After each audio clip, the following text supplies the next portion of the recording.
Listen-only mode. Good afternoon, everybody, and welcome to Heritage Ohio's June webinar. Very pleased today to bring you the "Is Your City Happy" webinar with Jason Sudi. Jason was kind enough to present for us in Norwalk a couple years back, and Jason is the founder of Side Street Planning here in Columbus, Ohio. Jason is, I believe, a graduate of the Ohio State Urban and Regional Planning program, and has worked in planning and urban design for quite a few years here in town, and has done work all over. A couple things, though, first, bits of housekeeping before I hand it over to Jason. Um, if you have any technical problems, most of those can be addressed just by closing out the software and restarting. Sometimes things just get bogged down and you'll have to close things out and just restart, and that takes care of most everything. If any issues come up during the webinar, if you can't hear, if you can't see, anything like that, go ahead and make a comment in the questions box in your dashboard, and we can try to address those, but hopefully everything goes smooth. As far as other questions go throughout the webinar, please feel free to put those in whenever you like, but they'll only be answered at the end. So when we get to the end of the presentation, I'll ask Jason those questions so he can address those. I'm trying to think if there's anything else. This is open to everybody, but typically our webinars are exclusive for our members. So as a nonprofit organization that works in the fields of preservation and revitalization, we certainly ask that you become a member and help support the mission of saving the places that matter, building community, and helping people live better. So with that, I will turn it over to Jason. But again, I'm really happy to have Jason present today. This is a great topic. I think everybody was pretty impressed when we saw a version of this a few years back, and very pleased to have Jason with us today. So with that, welcome, Jason, and thanks for being here. Great. Thanks very much. Thanks for having me again. Yeah, it was actually, I think, the end of last summer when we had the chance to go up to Norwalk and talk about this a little bit. So I'm going to tell you a little bit more about myself in just a moment. But as we get started, I just want to do a little exercise that sort of launches our thought process about what we're going to talk about today. So as you think, oops, sorry, I've got to get used to the technology here.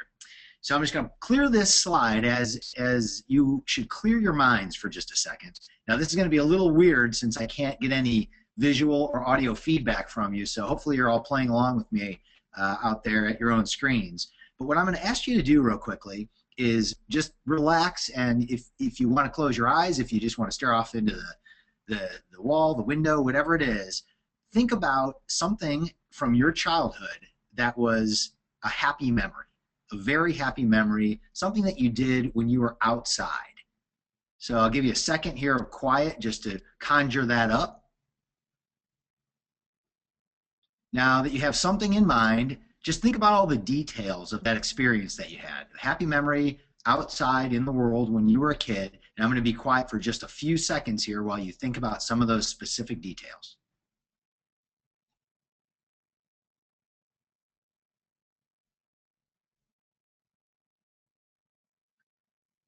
Okay, now what we're going to do is just think about some questions. And again, it's a little weird since I can't get actual feedback. You can't raise your hands. So I'm just going to ask you a couple questions to get some more detail into your mind. And think about, was that place that you were in, was that in the town where you grew up? Or were you somewhere on vacation? Were you visiting family somewhere? Were you visiting friends? Were you maybe at home in your own yard? Were you in a park? Was it a natural environment of some sort? Was it the woods or the pond or a trail? Were you in a city space like a street or a parking lot? Were you by yourself? Were you with a group of kids, one or two kids, a whole lot of kids? Were all those kids the same age as you were? Were they from the same range of ages? Were they all the same gender? So boys and girls both playing together? Was it all separated? Were you playing a sport? Were you playing a game? If you were playing, was it an organized game with coaches and uniforms and all those types of things? Were there any adults there? Now here's kind of a fun one to think about. If there were any adults, if there had been any adults, so assume there were no adults in this example, but if there were adults there, would they have thought what you were doing was dangerous? Would you let your kids do that today if you knew that they were doing it? And does the town you live in today still have that same outdoor space like the one you remember? And if so, do you go there? And do you have your kids go there? Okay, that's just an initial exercise to kind of put some thoughts in our brain about what we enjoyed when we were kids, because we're going to talk a lot today about what happiness constitutes in the city context and in our own context, and hopefully think of some ways that we can reformulate the parameters that we as urban designers, planners, city representatives, and city advocates can think to make places and make urban spaces that create a sense of happiness and instill a sense of well-being that's greater in our community than maybe what we're doing today. So with that, sorry, I forgot my slides. Not so good at the webinar aspect so far, but I'm hopefully doing better at keeping on topic than I am at getting through my slides. So the question is, if you had the ability to make your whole city happier, would you? Well, I think the answer to that is yes. And the good news is that you can do that. By thinking of ways that we can apply a lot of research that's been underway over the last several years, there are elements that we can implement in our own cities, and there are ways that we can go about thinking how we evaluate the investments that we make in both time and money to make it a happier place. So just a little bit about me. Again, my name is Jason Sudi, and I am a planner, and I graduated from The Ohio State University's Masters of City and Regional Planning program back in the 90s, and I worked for a firm called MSI Design for about 15 years. So I've been in the private sector for a long time, but I've also been working in the public sector for many, many clients during the bulk of that time. And about 2 years ago, a little over 2 years ago actually, I decided to go out on my own and form a company called Side Street Planning.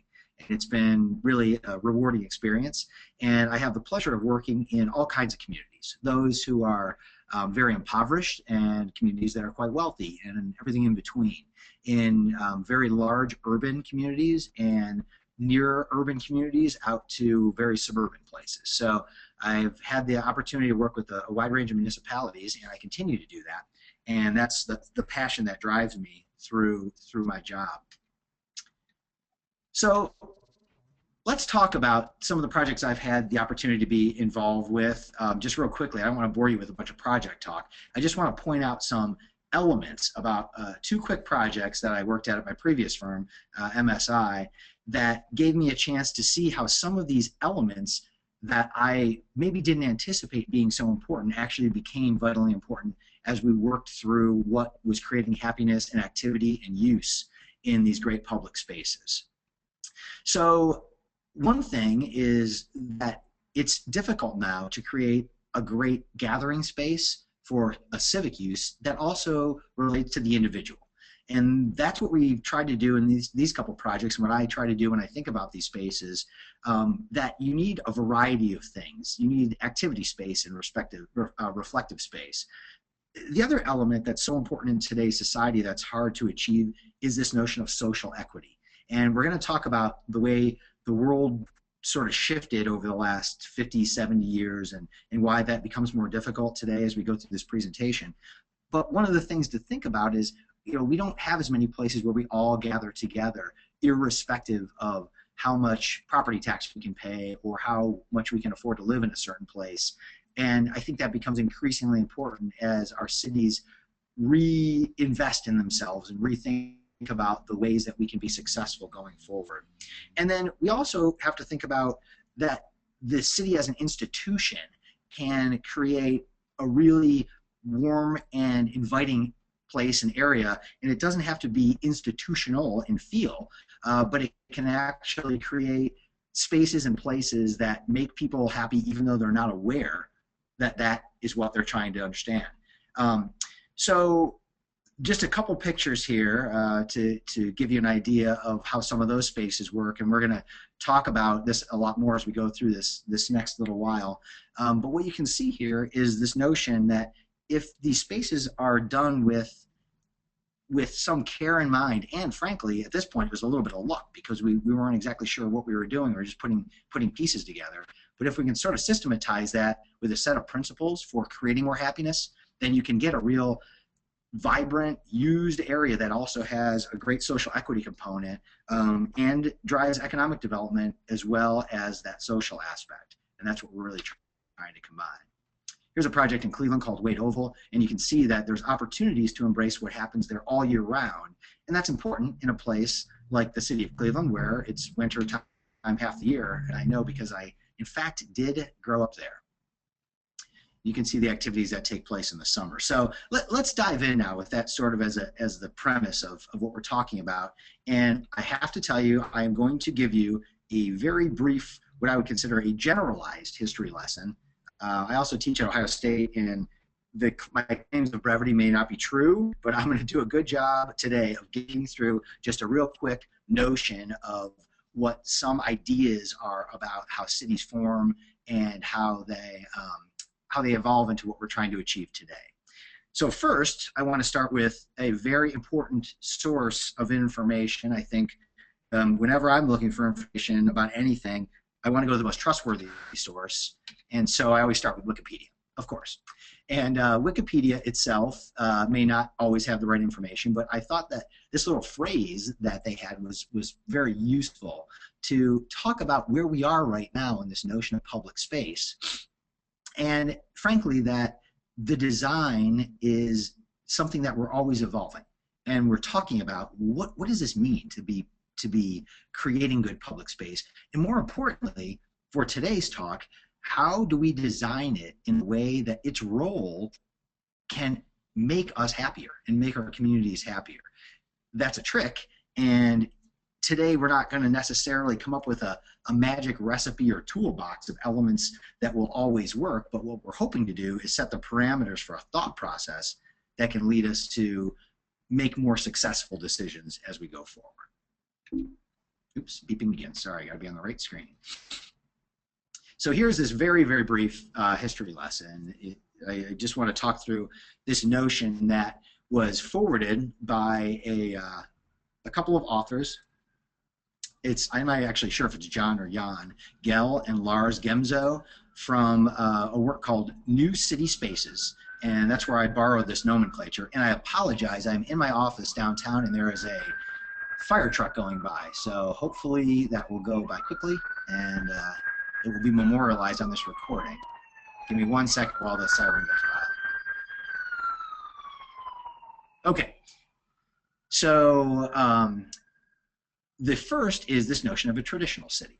And when cities were first being formed, essentially the meeting places, the marketplaces, and what was considered traffic at that point, which, you know, that may have not even been what we consider traffic vehicularly. That could have been traffic on foot, that could have been trading routes, that could have been traffic that would constitute just mobility of goods within that small region instead of traffic that we think about today.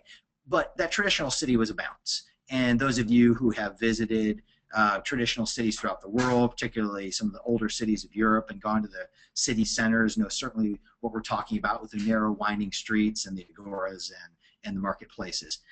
But then what ended up happening in a lot of places, certainly in the United States and in most of our downtowns and in most of our mid-size and small town cores, was that there was some use, and in this case it was car traffic, and it took over territory. And what had happened is that really pushed out that balance that took place. We don't really have a lot of time to talk about it today, but if you're interested in the history of jaywalking, I encourage you to Google and find there's a really cool podcast that was out not too long ago that talked about how they actually villainized those who jaywalked early when cars came into being, because it was so typical that everyone would just walk in the street and people didn't have a concept of the fact that the car should have priority. That seemed crazy. And maybe it is crazy. And I think what we needed to do was find a balance, and it swung too far in that direction. So that created a problem. Well, this is an extreme situation, but certainly we know that in a lot of downtowns and a lot of cores of our small cities, in some cases we had abandonment. Now, this may have not been complete abandonment, but in a large case, there were public spaces that were no longer being utilized, and public life was not taking place outside of those areas. So what ended up happening is those public spaces either went away or were not considered as vital, and so reinvestment wasn't made, and so they degraded to the point, or degraded rather, to the point where people were no longer inclined to use them. And some of the key factors that made those spaces great were no longer there. What we're hopefully seeing now, and I feel very encouraged that we're seeing, is this notion of the reconquered city. And this is where we are trying to find a new balance. And it's, as this definition says, it's a workable balance. It's not abandoning one mode in favor of another, but it is thinking of what makes us actually like a space, and that plays into our topic today of happiness and what creates a feeling of happiness when we're in a place. And it's much more likely that that is going to be a balanced place that responds to your own needs as an individual and the greater societal needs, rather than something out of balance just for one invading force or invading mode, which in our case would have been the automobile. So that was a quick history lesson. I promised it would be brief, and it's really more of a paradigm set than it is a history lesson, just for us to understand how that kind of works. But let's talk about what these spaces really had been, these large civic spaces as they became formed. Well, ceremonial spaces were, of course, always important throughout the history of cities, and going into today. In this space I'm showing here clearly is ceremonial for several reasons. Certainly, it's a place where we can gather, but bigger than that, it's also a place that sort of shows our national pride, our national force, if you will, and is really on a scale that's much larger than the individual. Contrary to that, historical spaces in old village squares, this is in Italy, this shows that this was the front door of the community. This was the main place that people used for years and years to really understand how they could have civic interaction and do things that their individual housing units or individual spaces in their city might not have allowed them to do. And these are sort of these locational and historical notions of how civic spaces worked, and these are almost in a way pre-cities in that people always had a place to gather, and it was a social interaction spot somehow in this interaction of their societies. But of course, as we know, there have been some significant shifts that have occurred, and those shifts that have occurred have changed the way that we use these spaces. And what we're going to talk about now for the next 25 minutes or so as this presentation goes on is what does that do to our conception of those spaces, and does that really make us like the public realm better, and does that really make us happy? Well, a couple things that cause the shift, and none of these are going to be news to you, but I just want to go over them quickly so you understand the parameters we're talking about when we get to some of the other research. Well, one of the biggest things, of course, in the United States and in other countries where there has been suburbanization is this notion of individual yards, privatization of recreational space. In the days before people had individual yards, when it was a much more urbanized culture, the local park, the local sand lot, the abandoned lot, the empty field, those were all places where kids would gather to play baseball, to run around, to do those things that we may have thought about at the beginning of this talk that might have been too dangerous to do with parents around or they get yelled at. Well, what has happened is we privatized a lot of that, so of course we shifted into our own yards. And not just into our own yards, but we've even shifted from the front yards that were very prevalent in the 1930s, 40s, and starting in the mid part of the century, we shifted that to our backyards. So we really are saying that this is our space, and we are sort of an enclave without being part of the larger community. Recreation has shifted dramatically. In the 1950s, the number of the leagues that we know now for kids didn't even exist. For instance, Little League was founded in 1954.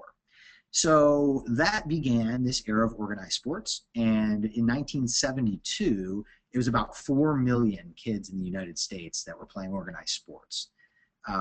And now, the estimate is somewhere between 30 and 45 million kids between the ages of 6 and 18 playing organized sports. And that there's a couple different places that number comes from. There's a NYU study, a Minnesota study. So it seems like that's about the number. And when I think about that, I was born in 1970. So that means in my lifetime, it's been a tenfold increase in kids playing organized sports. So, what does that mean? Well, is that good or bad? It's just different, and that's one thing we have to realize. As you can see from this picture, what used to be a group of kids with a Nerf ball and old ratty sneakers is oftentimes now kids with helmets and pads and lines on the field and coaches and all kinds of stuff. And that is just a different environment. And that shows in this picture the investment that we need to make to facilitate that approach, which is very different than what we made as an investment as a society all those years ago, those 40-some years ago. One important thing to note, because we're going to talk a lot about what actually makes us happy and not just what we think makes us happy. And this is probably not going to be news to a lot of you that have kids on teams, but it's still interesting to note. There was a Michigan State study on youth sports. They interviewed 10,000 kids aged 5 to 14 all across the nation. And they asked them, would you prefer to be on a losing team and play, or on a winning team and sit on the bench most of the time? And guess what? No surprise, 90% of the kids said they would rather be on a losing team and play than be on a winning team and not play. And I think that just kind of goes to one of these thoughts that we have is, as adults, as decision makers in our communities, we decide, hey, the best thing, the goal of this is to win, or is it? Is the goal just to play? And it's not just for sports. That kind of goes for other things as well that we need to think about. Another thing that has changed the way open spaces work, and I think definitely contributes to some of the happiness levels that we'll talk about here shortly, is the notion of environmentalism and preservation.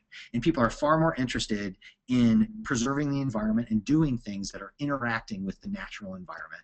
I always think about this scene, if you're Mad Men fans, early in the show. It was about the second season. They all went on a family picnic. It was a very beautiful little spot, little meadow, small stream next to them in the woods, and they had this big picnic lunch. And then when they were done, they picked up the blanket and threw all of the litter down the hill. And of course, it was a great commentary on the difference in thought that we had from then till now. But it just made me laugh out loud. And just remembering, even when I was a kid, how typical it was that people would just drive and throw whole bags of fast food wrappers out of the windows of their cars. Not that they don't still sometimes do that, but it was just a thing to do. So this shift has taken place, and that makes us also rethink about what we need to invest in to make people happy and make people satisfied and interacting with their environment. There's another one. Oops. So again, just another aspect of preservation and being more engaged in nature.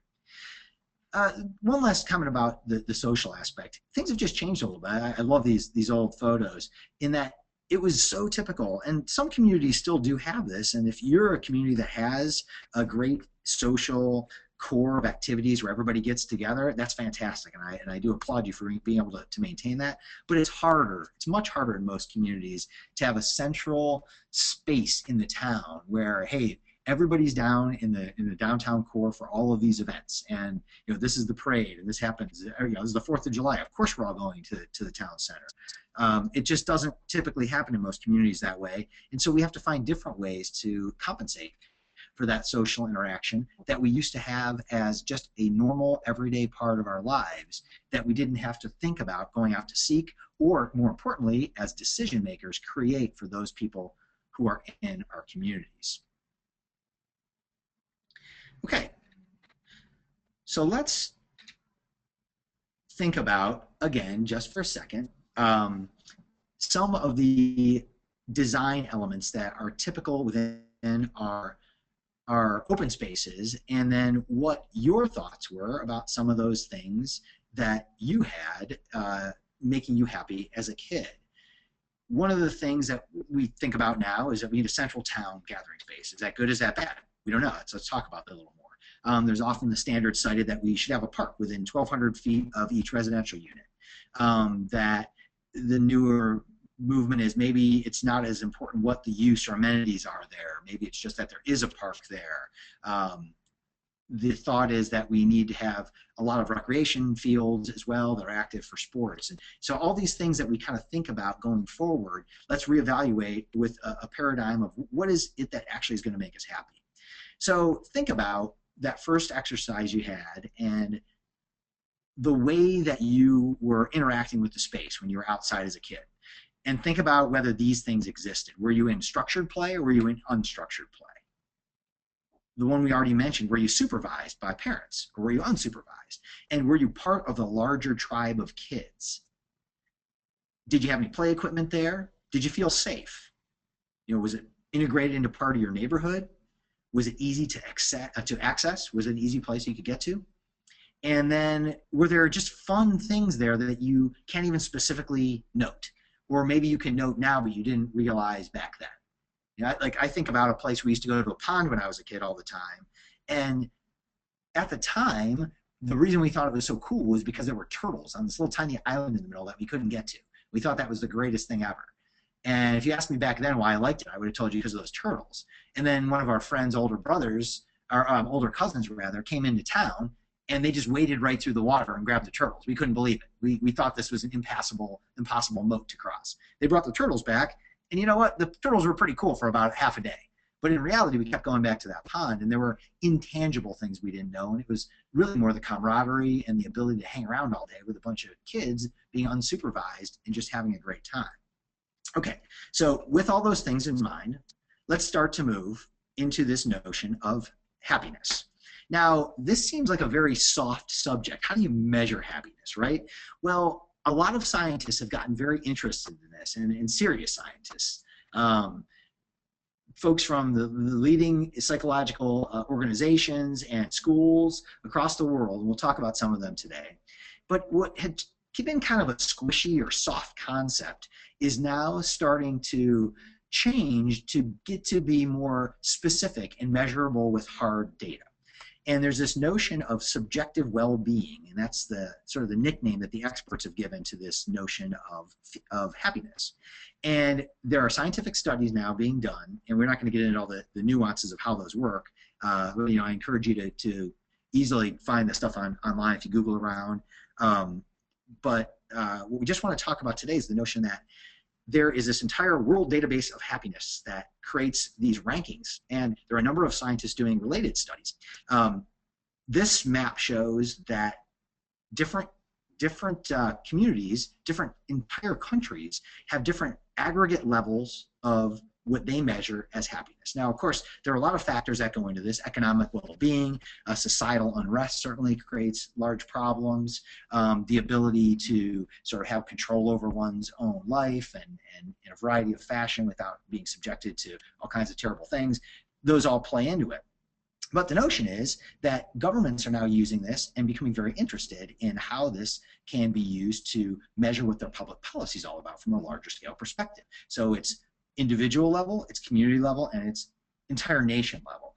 And I have this in my notes. I can't find the politician's name from England who just commissioned a nationwide study about this to tie the notions of what individual happiness is for their individuals to the public policy. So it's actually, oops, excuse me. Sorry, I got tied up here in the technology again. Here's a quote from the director of Earth Institute at Columbia University that talks about how this worldwide demand for understanding well-being is very aligned to what people want to understand as their national policy. And if you can create policies that create this well-being, we can go back to that quote we talked about at the very beginning that discussed that people are healthier, they're happier, and they actually contribute more to their individual societies. Oh, I'm sorry, that quote's right here. So Derek Bach, who's a former Harvard University president, he wrote a book very recently called The Politics of Happiness, and what it talks about is the way that you can practically apply this notion of politics on a larger scale. Now today, we're going to sort of leave this behind and go back to the more individual elements of our communities, but know that this is being considered on a much grander scale and being considered by what happens in the larger world, and politicians and civic leaders are really starting to think of this in a very serious way. So that being said, let's talk about the big crux of the issue, and that is the fact that what we think makes us happy is not really what makes us happy. And that is a very tricky issue for those of us who are continually asking the public what they think they need in order to be happier in their communities and in their public spaces. Because what it turns out to show in the research is that people think things very differently than the actual data shows. Reaching career goals, often cited as a major way to become happier. Turns out the data shows that is just not the case. Reaching financial goals, similar. A study that was done, actually several studies that were done, all coalesce to basically figure out that you definitely get happier the more money that you have, but it levels off extraordinarily dramatically at a point that is much, much lower. And I would wish that we were all in the room together so I could ask those of you who hadn't heard about those studies if you could take a guess at what that number is. But the number is typically between $50,000 and $75,000 in income a year in the United States. Now that's obviously shifts around the world, but the average aggregate of that salary is pretty much where the average person levels out. Now, the data is also showing that at no time when people, as an average, get more money, do they get less happy, but it pretty much flatlines after that. And so that's a pretty interesting thing to think about, in that we're really trying to do things that are maybe changing the way that our lives work without necessarily realizing that they're actually contributing anything there. There are a couple other things that we should think about in that same regard. There's a very well-known, actually, the quote that we just saw earlier from the gentleman at Harvard. He did a presentation recently that you can also find online. I can provide these links to Jeff too if you'd like to see the YouTube videos, where he talks about the three main pieces of your mother's advice that you get, which is basically to get married, have kids, and have a highly successful financial job are the best ways for you to be happy. And as it turns out, that's not necessarily any different than not doing those things. In fact, they find out that while people actually do get happier right after they get married, they also get happier right after they get divorced. So what the key is not to do those things, it's to have a happy version of those things, to have a happy marriage and whatnot. But let's keep moving on. So what we will need to talk about today for the remainder of our time is what the research shows actually does make us happy. What does change our perception of things, and then how do we apply that to the decisions that we make in our lives with regard to designing spaces, making public policy decisions, and making investment decisions in our cities. Well, the 5 things that research typically coalesces around that make us happier. 1, social interaction. And a lot of these other ones are actually related to this. As some of the researchers show, Martin Seligman, he's a researcher from Cambridge, and he noted that isolation is basically the antithesis to getting yourself out of unhappiness. If you're depressed, isolation is the worst thing that can happen. And by correlation, if you are already happy, interacting socially makes you even happier. So our key is to set up situations where this can happen in this new society where we each have our own individualized spaces and we're apart from each other more than ever before. Now, there's some debate over whether the internet and social media and all that causes more or less social interaction. I think there was a lot of alarmists that said, well, that's it, everybody's just going to stay in their own house and never open their door again. And then there are other folks that are in the opposite camp that say, oh, it's amazing how everybody can communicate with everybody all the time. I think it's somewhere in the middle, just like almost everything ends up being somewhere in the middle. But the truth is that still face-to-face interactive spaces are vital in our community, and we need to figure out how to keep creating those. Exercise. This one, you're like, oh, of course. Well, we all know we need to exercise more. Most of us don't exercise as much as we should. We all know when we do exercise, we feel better. The thing is that exercise can be a driving force and part of our overall social program, and we can think about ways to organize our spaces to allow this to happen. This movement running, I was just out the other day having dinner, actually right down at the Scioto Mile here in Columbus, and there was it was a sort of race, run, walk where people were participating in the thousands in this night walk, and it was very exciting because it enlivened the space where there were already kids playing in the fountain and people eating at the restaurant, but they were using that exercise as an excuse to have that social interaction. New experiences, and actually the race I saw was one of these races where it was they call them these color races where they splatter people with color and then they glow under black lights, and apparently it's pretty fun because thousands and thousands of people are doing it. But the notion is new experiences are what really makes a difference. And I'm going to find this stat for you really quickly. There was a recent study that said that, where is it? Here it is. Of 1,200 U.S. adults, found that the more times people had been to an art exhibit, dance performance, music recital, play, or movie in the past year, the healthier they said they felt no matter what their age. And that's just a little snippet. That's an example of the fact that having a new experience, whether we even think it's going to be beneficial or not, is hardwired into our brains to make us feel like we have more well-being. And as decision makers for our communities, we have the opportunity to try to figure out how to put these new experiences into play. Healthy lifestyle, again, it's like, oh, sure, I've heard this before. Well, one of the things we can do as community leaders is we can put that healthy lifestyle in front of people more easily.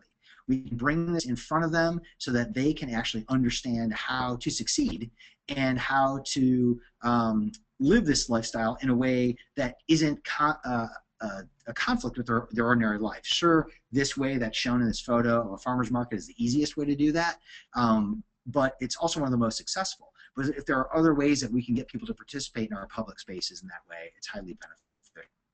And then the fifth one is self-expression. Allowing people to have a say in their community and allowing them to put their own mark on it. And this interaction with the physical nature of what society is about is an ability to say, hey, I live here, this is a place I like and I love. And what we need to understand as leaders is maybe if people don't understand all the specific elements that they need to make them happiest in a public space, what they probably do understand is if you give them the chance to have self-expression, they will be happy in that space more so than they would have been, and then our ideas for putting things sort of in front of them to reach those other goals will be more easily achieved. So here's just a real quick example. This you may or may not have heard is a gentleman named Sagmeister, and he's a famous international advertising executive, and he's a designer, and he's kind of regarded as a genius in his field, and he was having vast, crazy success. And he was suffering intense depression. So he started to look at all this science, and this is at the beginning of really when all of this started really coming to the forefront, which was 2 years ago. And in 2012, he did an exhibit in Philadelphia that started to think about how people really feel happiness as opposed to just the happiness that they say they're having. And he did this fun and funny generalized estimate of the overall science that's shown behind what causes our own individual happiness, and I'll talk about this more in a second after you get a chance to look at this funny exhibit. But the science here is that quote-unquote formula for happiness, University of Minnesota research has determined that 48% or so of our general happiness is related to our genetics, essentially what we inherit. Do we inherit the propensity to be more happy or to be less happy? 12% is related to core values, and then 40% from events and experiences of the recent past. But what has been found is that we are not doomed to just living within those numbers. We can move up or down in the realm of that core, or that genetic disposition. And Seligman, as I mentioned earlier, his research shows that we can live at the high end of that or the low end of that.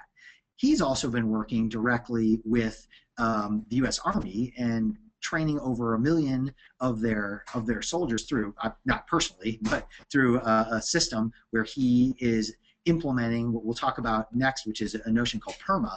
And what he's found is that there's actually better resilience, which leads to happiness with those who have actually suffered more traumatic events than fewer. So we can actually change the way that we mentally approach a lot of these things and be stronger about the way those things function. This is again from that Sagmeister show, just kind of a funny way that people used candy, and you could visually see how people were doing over the course of the exhibit by how low each of these candy containers got. But you figure if you're giving somebody free candy, they're probably going to at least be at a 3 or a 4. That's what I think was maybe skewing the data. As I mentioned, Martin Seligman, he mentioned you can live at the bottom of the top of your genetic range. So that's a big difference because, you know, if you need to be that extra 15 or 20% of emotion to be typically happy, and if your community does, and we can change the way people experience that, then we're having a direct impact and influence in the way their life functions. So these are the notions of PERMA, Martin Seligman's philosophy or theory of how that can work. And again, this is just a parameter by which we can use to judge how urban spaces and urban areas can be formed. One is to somehow generate positive emotion about the space, about what's happening there, and about the interactions that we're each having with each other and how that can function. Engagement. The biggest thing is to have the ability to be largely engaged. My favorite thing about this picture with billions of these is that the guy right in the bottom right-hand side is on his phone. So he's probably posting it to Facebook right now. Kind of cracks me up. Everybody's in character except for that one guy, and he's right in the front. Relationships. Ooh, sorry, this picture is really kind of pixelated. I didn't realize it was that pixelated. But to form these ongoing relationships and strengthen those and keep getting them better as you go, that's a vital key to all of this. To create meaning, to create elements of meaning in your life, and understand that that is a part of the bigger picture of what's really creating happiness rather than those more tangible things that we can grasp. And then finally, accomplishment. If you're able to accomplish something tangible, the small goals are actually better than the large ones. One of the results of his study is that they found that if you ask people what they would do if they won, say, whatever, $10 million, won the lottery, $20 million. Their answer is typically some specific element, something they would do. And that's the wrong answer because the research shows that it's not the size of the treat or the pleasure that you get that matters. It's the amount of those pleasures. So really, instead of thinking of the thing you would do if you won $20 million, the best thing that would make you happy is think of the thousands of things that you would do. And of course, one of those things that they've also discovered in the research is giving away the money to somebody else. Not all of it, but some of it. That actually gives more pleasure typically than not. So those are all elements that go into that. So here is sort of the element that takes us to our conclusion. Daniel Gilbert, this Harvard happiness psychologist, great speaker. So definitely I would encourage you to Google Daniel Gilbert, and you'll find all kinds of really fun things online on YouTube. His quote is, "We're better off aiming for happiness moment to moment than trying to engineer happiness through long-term planning." Oops, well that kind of flies in the face of what we're discussing, since exactly what we're talking about is long-term planning. But the way I interpret this quote isn't that we can't plan long-term as civic leaders to make things more happy. It's that as individuals, we need small incremental experiences that change the way we feel that make us happier. And so our job as designers and leaders is to figure out these small moments, moment-to-moment changes that people can experience that will make them feel happier. And well, you know, what can we do to achieve that? The key is that we need to think about that we do have the opportunity, each of us, to create happiness. We legitimately do. And we can make a change in the way that people function and think about in their cities if we think about the fact that quality public spaces can do these things. They don't have to do all these things, but they can do these things. They can solve problems. They can encourage engagement. They can strengthen individual and community relationships, and that in turn builds that meaning and identity into what we think of as our community, what we think of as ourselves. And then also we can celebrate accomplishments there. So that can be our civic spaces. And you want civic spaces that function like that, but also break down to allow individuals to have those relationships and identities within them. So what does this all mean? Well, there's a couple things. One is that we want to think that our traditional sense of spaces that are public can be more than that. They can not just be connective spaces between the private space of our home and the private space of where we shop or where we work, but elements that combine these things together. Those key elements to making people happy are vital to our economic and our physical and really the emotional strength of our community. So it's not something that should be left behind as a secondary consideration. So what we need to think about is that people don't always know what they want. We need to listen, but as the leaders and as the advocates for our communities, sometimes we need to use our judgment, and we need to put these places that make people change their minds kind of in their way, in the way of their daily business. You know, a place where they're already congregating or already walking, transform that place into the public marketplace or the agora or the place that has individualized elements where people can meet and exchange those ideas and have a different feel. We need to create destination places that have a variety of utilizations for that. You know, if you're going to create a public plaza space, create something that is of value. Create that fountain space that allows kids to play, where people of all different socio and economic levels can come together and then interact that with a restaurant and a pathway and a natural access to natural features in the environment. All those elements that are vital to make people feel like they're connected. Also, remember that investments in public space are vital to our communities, and we have to invest in these things in the way that we invest in road infrastructure. These are things we can advocate. You can take back to your leaders, say the next quotient of a community shoots up exponentially when they have these elements, not when they have a wider roadway or smoother pavement. Sure, you have more complaints, you have traffic, but stopping complaints shouldn't be our goal. It should be driving toward an overall aggregate of better well-being throughout the whole community. And then also remember that those things that made you happy as a kid are different potentially than the things that we have now.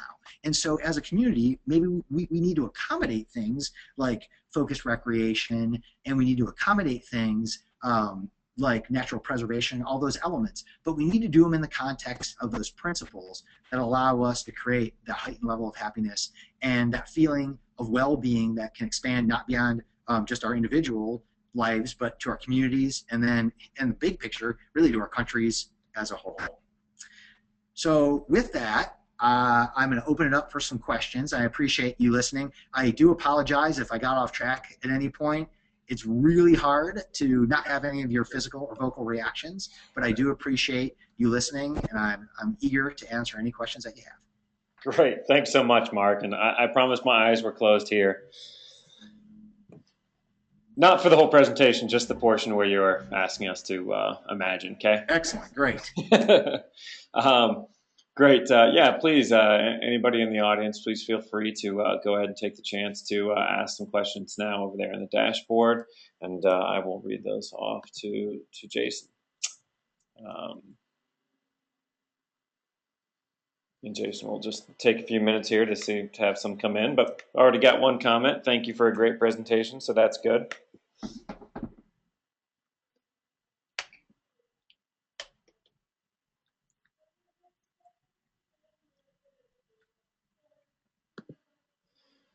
All right, here's the first question. What was the fifth element after building meaning and identity? Building meaning and identity. Celebrate accomplishment. All right. Right back to that.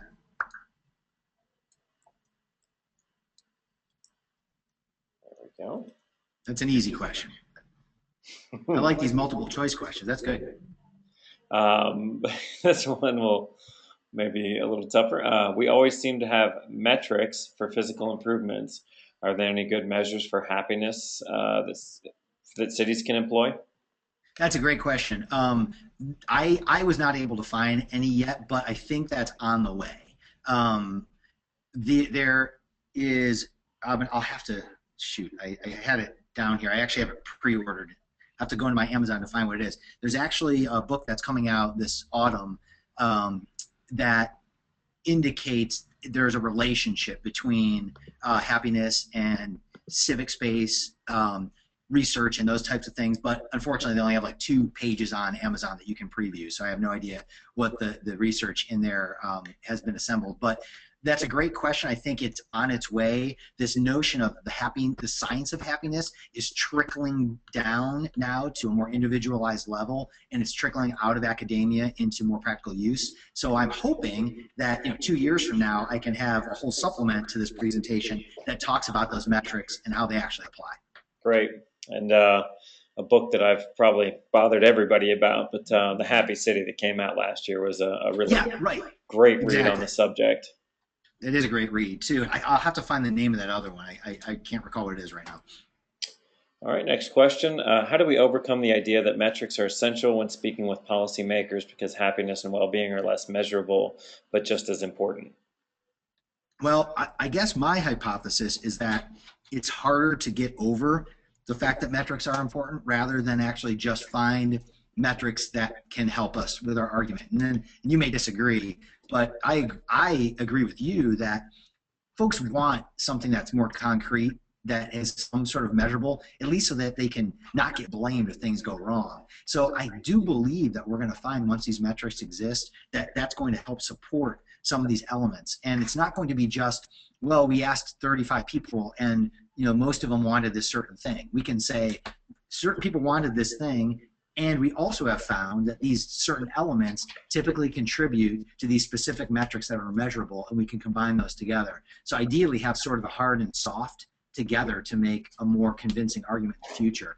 And I'm excited about that because I'm in the same boat with you. A lot of times I'm convincing people more of my own gut feelings, and I want to know that I'm right as well.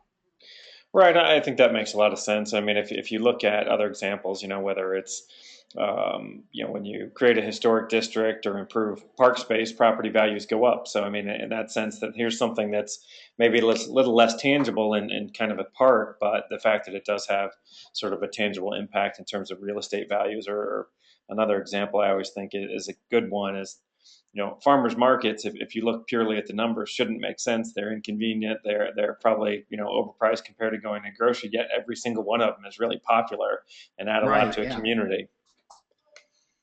All right. How do you combat the lack of open public space in an area to provide ways for the community to come together? How do you combat the lack of open space? Yes. I think there's a couple. It's kind of the question kind of depends on the scale of the area you're in, but I think one of the things is we need to rethink about that. It doesn't necessarily have to be a huge initial investment and a huge amount of space physically. If we're in an area, say an urbanized area, whether that be a small town core or that's a big city, we need to think about ways we can reorient the actual space we already have. They're actually on the same docket that I was on the end of last summer, Terry Schwartz from the Urban Design Center in Cleveland. She talked about a lot of really great urban installations that they did to transform some spaces into even temporary parks that got people to start thinking about what investments would be useful to really change the way people think about certain areas. So I'd encourage you to look at some of her work to see what they did. But more so than that, sometimes small things, just providing shade and benches and things, and making agreements with property owners that you don't necessarily have to have it be public. It can be privatized space that's used in a public fashion. Of course, when you have larger scale opportunities in greenfields or in suburbs, certainly what you want to do is, if you can implement a public policy whereby you're acquiring some of that ground, that's the best thing you can do. So I don't know if that answers your question properly. Right. We'll say it did. How could a city measure changes in happiness after a new public space is opened? Well, that's a question I can't answer yet, and I think that's a great question. I think that's where the metrics are headed. I'm going to keep an eye out on how we can do that, because I certainly would love to figure that out. The one thing I know that, certainly people have done more secondary studies now, and it's kind of like, Jeff, what you were saying, where you can look at, well, property values have gone up because it's a historic downtown. So you can look at a park and say, okay, well, we increased the number of visitors to this area, the spending in the local area, but I don't think there are that great of metrics yet, and I think that's where we're headed. Okay. Somebody wanted to know if you could repeat the 5 things that make us happy. Sure, absolutely. Here, I'll even dial back so you guys can. Oh, I guess I didn't. Those aren't all in a row. Dial all the way back here. Number one is social interaction. Two, exercise. Three, new experiences. Four is a healthy lifestyle. And five is self-expression. And again, these aren't exclusive. These are just sort of what the coalescing points are through the research that folks have done. Great. And again, it's not to say that other things like job accomplishments, getting married, having more money don't play into that. It's just that they are very overvalued as compared to these elements in the research that has been done as to what makes people actually happy. Excellent. In Shaker Heights, we are embarking upon a massive redevelopment of an outdated shopping center. The future is a mixed-use plan that we envision as a community gathering space as well. Do you have any specific examples of places where a private development has successfully achieved the social inclusion aspect within their public spaces? Where it's just been private development, huh? Yeah, the social inclusion thing's a little tricky, but the most successful recent ones are, it's kind of weird that they actually have been these town center type malls, and I think we're now evolving to where that is going into just more generalized downtown and urban type development. But it's kind of strange to think about because it's strictly done as a matter of generating commerce, but really down here at our mega shopping megalopolis of Easton Town Center, there is a lot of social interaction on those squares and a lot of programming, and it really is much more socioeconomically integrated than I would have anticipated it would be, based on the fact that it's a relatively I don't say high-end shopping area, but the stores there certainly don't cater to lower socioeconomic demographics. That being said, I think that idea is now going to start to propagate where folks are doing developments that will include this space, that's sort of this quasi-public, quasi-private space that allows the city to enjoy that space as well as just individualized residents. And I think we're going away from that sort of gated little park to something that's a little more open. But specific examples, no, I don't have any that are fully functioning and constructed, but it feels like that's where most of the downtown development kind of stuff at least is headed here in the near term. But I'll be interested to see how you do in Shaker. I lived in Cleveland Heights for a number of years, so I made it up the road all the time. Right. What other disciplines are involved in this research besides psychology? It's starting now to get into the realm of, I think, of political science and into really into the social sciences in general. But mostly it's been centered around psychology so far. That's been the leading researchers and the guys who you'll see online who are the primary presenters. And for some reason, I don't know why, the leading presenters that I've noted have been men from leading institutions. I'm not sure why that is. I would imagine there are plenty of women doing research as well and other disciplines. But yeah, that's what I at least found during the research I did. Great. How can you get happiness into the conversation of funders? That conversation of funders? Yeah, example. Part of it. Oh, go ahead. I think part of it, I think the easiest way is sort of thinking about how some of these events and special activities take place and then working your way backwards a little bit, especially if it's getting funders who maybe have a more narrow view of how the city can function and aren't as interested in the secondary effects. I think a lot of times these places can be great areas where you can do sort of specialized activities and be unique benchmarks for the community. But I think if they're if it's a funder that has a longer, wider view of what the city can be, I think you could really approach them with these actual research approaches that have been done. Find some of these presentations online of people talking about national and city happiness, and I think that they would really respond to that notion. I mean, it's a great thing if you can somehow measure and claim that your investment as a corporation made your city happier. That's pretty good. Well, I know in our revitalization work, we always try to communicate that, look, this is really about creating a high quality of life.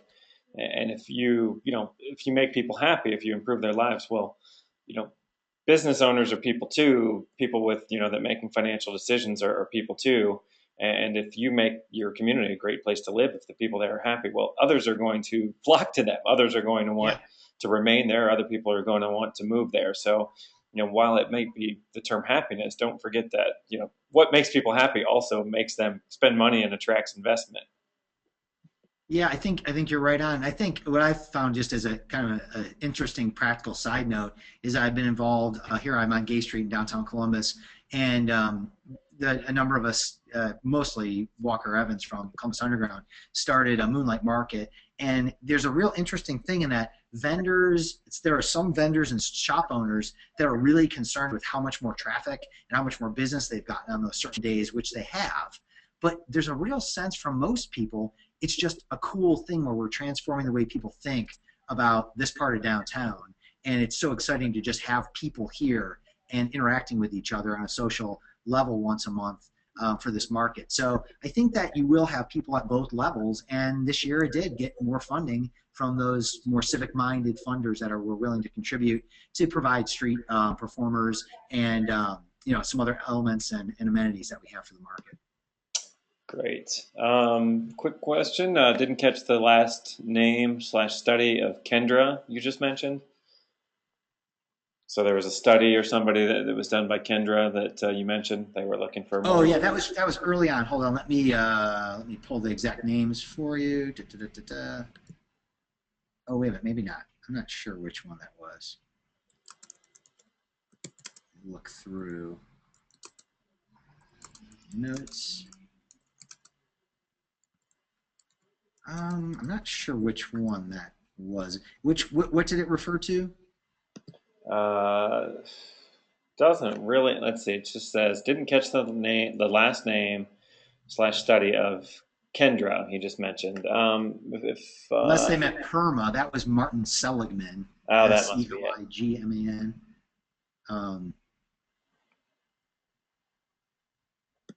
It was in relation to adding benches, shading, etc. Unfortunately, I'm not certain. Maybe I'm not certain what I mentioned, to be honest with you. I don't see that one in my notes. A study that had something to do with adding benches and shading. Anything strike you? Oh well, we'll move on, and if it comes, if you can think of it. Sure. How can communities counter the private space with happiness elements via nonprofit and government staff, or underpaid, lacking resources, instead of the large corporations that can afford programming and staff in places like Easton or Crocker Park in Cleveland? So I guess to clarify, the question is how do nonprofits and city staffs create better well-being in their public spaces? Yeah, I guess correct. Like how do they deal with making some of this great public space in the face of large corporations that can that have a lot more control over property? I mean, the best situation is you engage the large corporations, obviously. That's the best thing that you can do. Whether or not that works or not is a question. Obviously, it's different. We always joke here in Columbus that we have down at the riverfront, we have a pre-recession fountain because we got AEP to donate $5 million to build that fountain, which they probably wouldn't do now. But that being said, I think that there are opportunities to form these partnerships, and a lot of it is creating enough activity in the same space, and allowing where people already are congregating, whether that's the place where people already are shopping or the people are already eating in restaurants, and sort of add that element. Put that marketplace in front of where there's already restaurants and bars, and then all of a sudden that becomes two things happening at the same time. Really look for opportunities that don't cost a lot of. I guess there's two questions. One is whether it costs a lot of money, and then whether it costs a lot of time and effort, which is a different version of capital.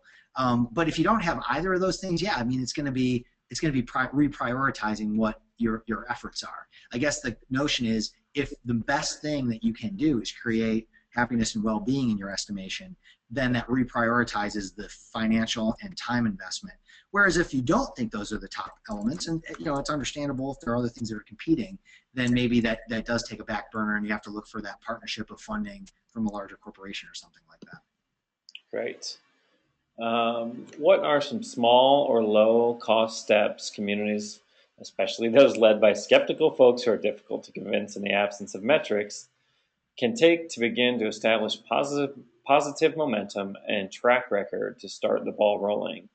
It Well, seems that the this most is as much about, there's a second part. It seems that this is as much about social programming as it is about capital improvements. Yeah, I think that's absolutely right. I think the easiest ones are the ones that are working other places. You don't try and invent the newest greatest thing if you're just trying to get a foothold.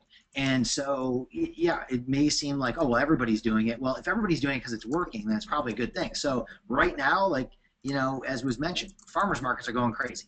They're just doing really well. That doesn't mean you can just, get three beat stands out there and hope everybody shows up. I mean, you need to look at what the best things are about those ones that are working. You need to advertise it on social media. You need to put up, advertise it whatever way you can afford to. Get as many people there. Try to see what the best practices are. But start doing easy things like that are like mini events and ways that people can enjoy that. You can find privatized companies that will do things like runs in your town. Runs are huge now, whether they be those color runs or just 5Ks or health walks or walks for a cause, for different diseases and whatnot.